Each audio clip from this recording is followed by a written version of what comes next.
My wife looked me in the eye and said, "If you love me, you'll pretend you never saw it." I smiled. Deal. She thought she had won. 3 nights later, a knock at our front door changed everything. When she opened it, she couldn't say a single word. If you've ever been betrayed by someone who swore they'd never hurt you, hit subscribe right now because this story is about to show you exactly how far a woman will go to protect a secret, and exactly how a quiet man can burn her whole world down without ever raising his voice. I'm 31 years old, and I live just outside Columbus, Ohio, in a subdivision with a Kroger down the street and a Little League field 2 blocks over. I work as a project supervisor for a mid-sized construction company that builds warehouses and retail centers along the I-70 corridor.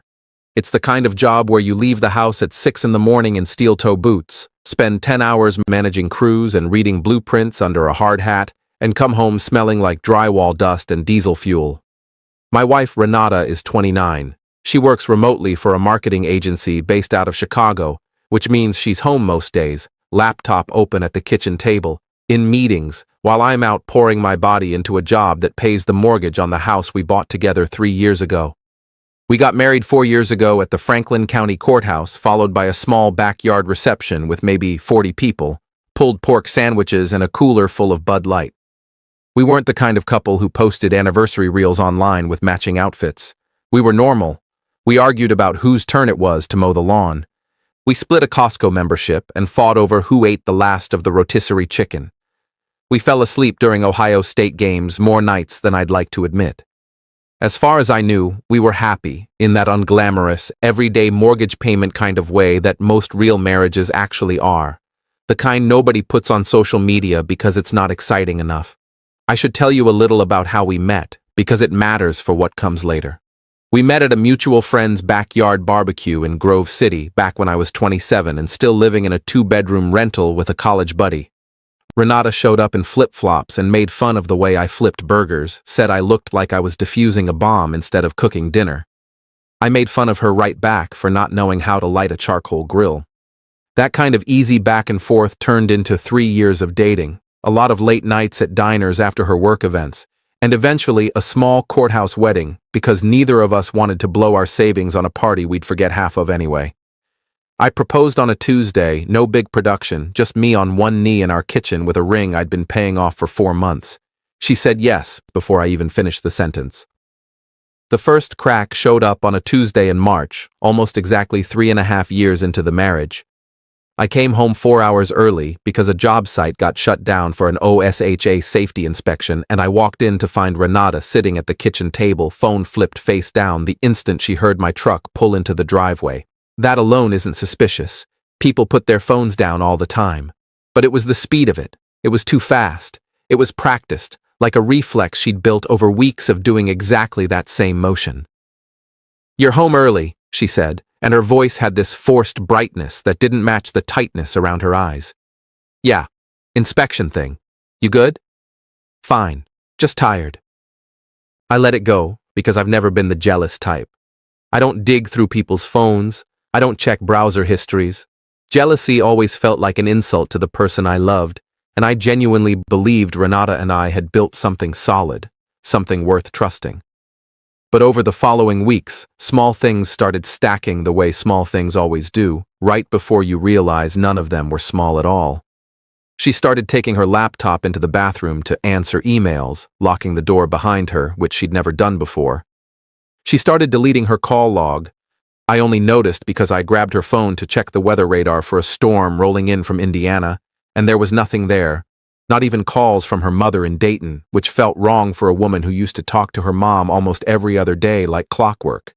She started running errands alone that used to be things we did together on Sundays, like our regular Meijer grocery run, which had been our ritual since the week we got married. Coffee from the Meijer Cafe included every single time. She also started dressing differently on the days she said she had client calls, even though those calls were supposedly on camera for maybe 20 minutes out of an 8-hour day. New perfume showed up in the bathroom, something floral and expensive that wasn't the vanilla one she'd worn for years. I noticed it. I filed it away without saying anything, because that's what you do when you're not ready to face what your gut is already telling you. I didn't confront her. Not yet. Because here's the thing nobody tells you about betrayal. You don't want to see it, even when it's standing right in front of you holding a sign with your name on it. Some part of you keeps building excuses for the person you love brick by brick because the alternative means admitting your whole life might be sitting on a cracked foundation you poured yourself. The night everything finally split open was a Thursday in late April. I'd wrapped a site walkthrough 2 hours early because the concrete pour got rescheduled, so I swung by the Thai place on High Street that Renata liked and picked up dinner, thinking I'd surprise her, maybe turn a random Thursday into something nice. I remember standing in our driveway with 2 plastic bags in my hand, grinning like an idiot, picturing her face lighting up when I walked in with her favorite pad CU. Through the living room window, I could see her laughing at her phone, the kind of laugh she used to save just for me, head tilted back, shoulders shaking. Then the screen lit up with a name I didn't recognize, D, with a little red heart beside it. I stood in that driveway for almost 10 minutes before I made myself go inside. When I did, she jumped so hard she nearly dropped the phone, shoving it under a couch cushion like a teenager caught by a parent. I picked it up before she could stop me. And there it was. A message thread going back 4 months with a man named Dorian, a freelance photographer she'd met through a client shoot for the agency, one of those brand campaigns she'd bragged about landing back in December. Messages that started as work talk about lighting setups and deadlines and slowly turned into something else entirely. Compliments about how she looked on video calls. Inside jokes I wasn't part of. A voice memo I didn't listen to because I already knew I didn't want to. And a photo of her in a bathrobe she never once took for me in 4 years of marriage, in lighting that told me exactly who'd asked her to take it. I didn't yell. I need you to understand that because everything that happened after depended on me not yelling. I set the phone down on the coffee table, sat across from her on the recliner I'd assembled myself the week we moved in, the one with the cup holder that never worked right, and asked one question. "How long?" she cried, the way she always cried when she got cornered. Big shaking sobs that used to break my heart instantly, and for years I mistook that reaction for genuine remorse instead of what it actually was, which was panic about getting caught. She swore nothing physical had happened, that it was just talking, that she'd been lonely with me working 60-hour weeks chasing a promotion to senior supervisor, that she never meant for it to go this far, that Dorian made her feel seen in a way she couldn't explain. I let her talk in circles for almost an hour, sitting there with my untouched pad CU going cold on the counter, because I needed to hear every excuse before I decided what I was going to do with any of it. And then she said the line that changed everything. She reached across the coffee table for my hand, looked me dead in the eye, and said, "If you love me, you'll pretend you never saw it." I want you to really sit with that for a second. She wasn't asking for forgiveness. She wasn't promising to block his number, to end it completely, to go to counseling with me and actually rebuild something.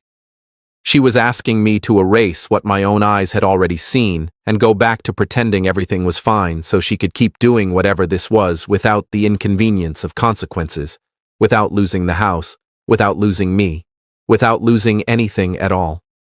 I smiled.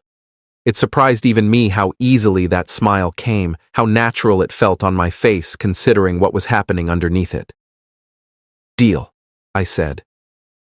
She exhaled like she'd just been pulled back from a ledge, her whole body sagging with relief.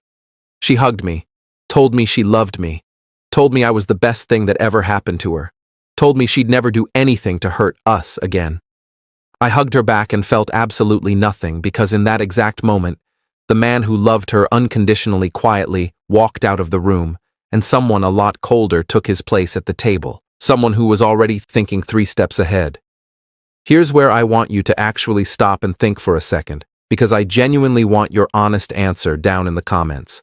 If your partner asked you to pretend you never saw the truth, would you agree and would you actually mean it, or would you already be planning your exit strategy the way I was? Be honest with yourself, because the next part of this story is going to test exactly where you land on that question.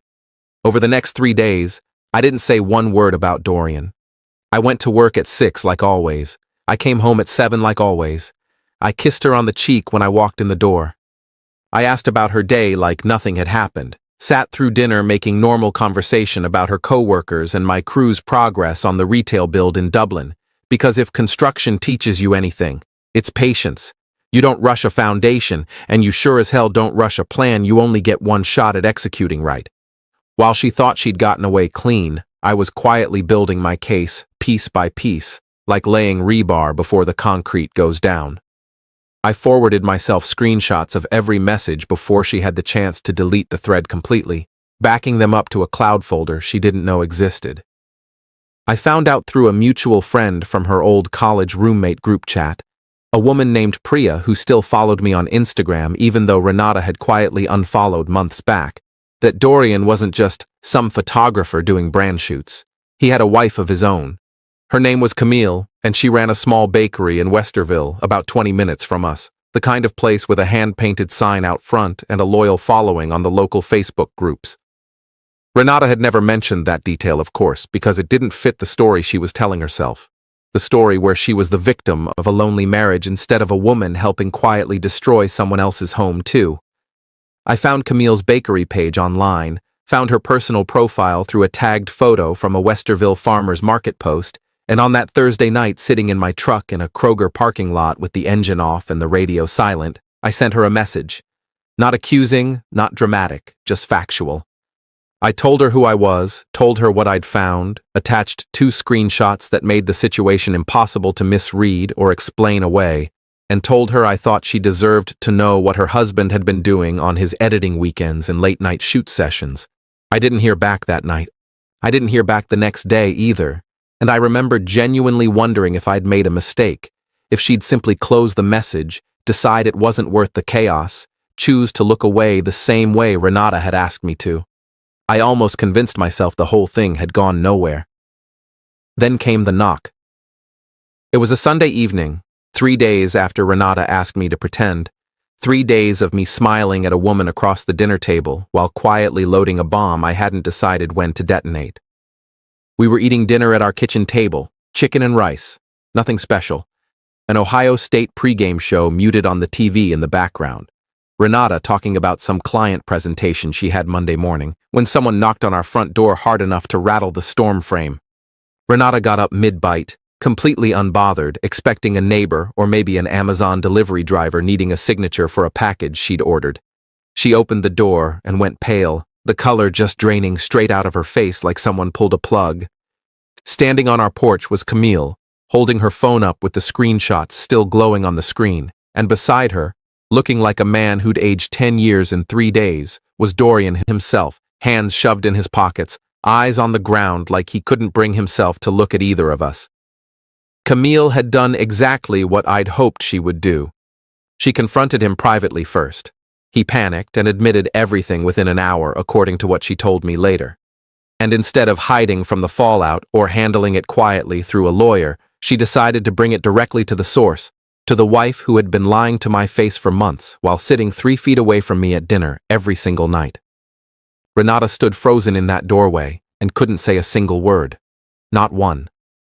Her mouth opened, closed, opened again, but nothing came out, because there was no excuse left to build, no story left to spin, no version of events that could survive 2 people standing on her porch with proof in hand.